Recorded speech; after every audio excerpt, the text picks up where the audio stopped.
So Jonah chapter 2 in the closet, and I just moved my place. Okay, no, I didn't. So verse by verse, Jonah chapter 2. Then Jonah prayed unto the Lord his God out of the fish's belly. So he's in the great whale, he's in the great fish. So Matthew 12:40, this is Jesus. For as Jonah was 3 days and 3 nights in the whale's belly, so shall the Son of Man be 3 days and 3 nights in the heart of the earth. The men of Nineveh shall rise in judgment with this generation and shall condemn it, because they repented at the preaching of Jonah, and behold, a greater than Jonas is here. That's interesting. They're going to rise up in judgment. So like 1 Corinthians chapter 6, it says the saints, don't you know that the saints will judge the world? Yes. That's powerful. But just as Jonah was 3 days and 3 nights in the belly of the whale, so as Jonah was 3 days and 3 nights in the belly of the whale, so shall the Son of Man be. Jesus died. Some people believe Jonah actually died. And as we see, and it said, I cried by reason of mine affliction unto the Lord, and he heard me. Out of the belly of hell cried I, and thou heardest my voice. So some translations will translate hell as Sheol, which is just like the place of the dead, where people go when they die. Either way, it sounds like, you could say this is poetic, but it almost does sound like he's talking about a different time where God heard him while he was in the belly of the whale.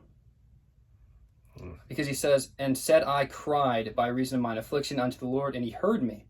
Out of the belly of hell cried I, and thou heardest my voice. So he was praying, God heard him, for thou hadst cast me into the deep in the midst of the seas, and the floods compassed me about, all thy billows and thy waves passed over me. He's in a whale. This is like Pinocchio ripped this off. But he's in I can't imagine actually being inside of a whale. How would that work? What could you do inside of a whale? I don't know, man. That's I don't know how big the inside of a whale is. Did they do I don't even know, man. Then I said, I am cast out of thy sight, yet I will look again toward thy holy temple. Then he says, the waters compassed me about, even to the soul. The depth closed me round about, the weeds were wrapped about my head.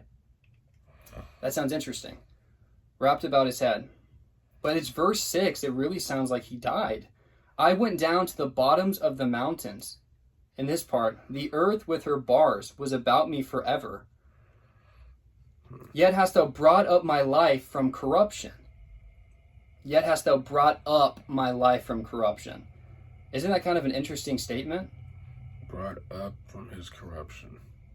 Yeah, what does that sound like to you? I'm not trying to say I know for certain that Jonah died. I'm just saying it sounds to me like it's possible. Because most people that get swallowed by a whale die. That would just be my guess. If you get swallowed by a whale, you'll probably die. Normally, but God commanded that fish to vomit him out. Yeah, you're absolutely right. You're right. So maybe he didn't die, but it does sound to me like it's a possibility that he died. Jesus is saying, just as Jonah was 3 days and 3 nights in the belly of the whale, so will the Son of Man be 3 days and 3 nights in the heart of the earth. Which there's a lot of people that believe that hell is in the center of the earth. Interesting. So, verse 7.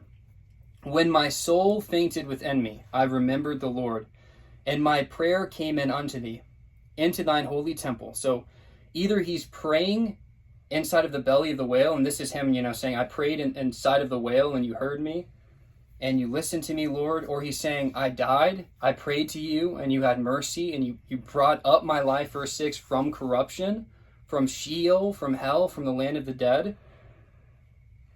And he says in verse 8, they that observe lying vanities forsake their own mercy. Verse 9, but I will sacrifice unto thee with the voice of thanksgiving. I will pay that I vowed. Salvation is of the Lord.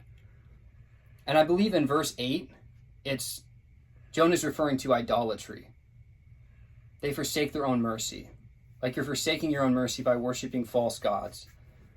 But I will sacrifice unto thee with the voice of thanksgiving. I will pay that I vowed. Salvation is of the Lord. And the Lord spake unto the fish, and it vomited out Jonah upon the dry land.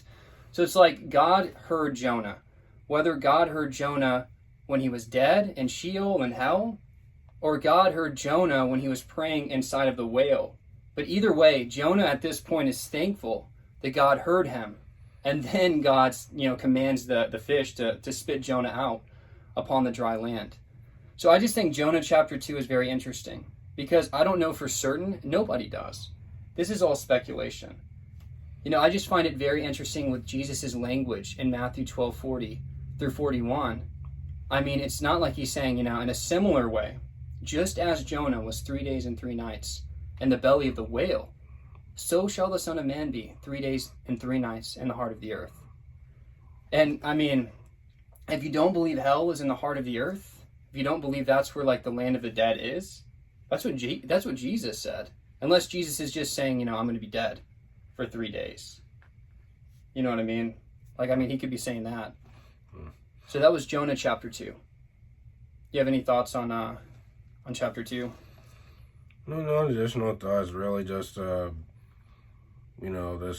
since the fish vomited him out, this allowed Jonah, I guess, to fulfill his request for, I guess some people call it deliverance. Yeah. Deliverance. I don't know if I wasn't sure if I was going to even use that term, right? So. Yeah, no, you're right. Absolutely. So Jonah chapter 2. Is it kind of hot in here?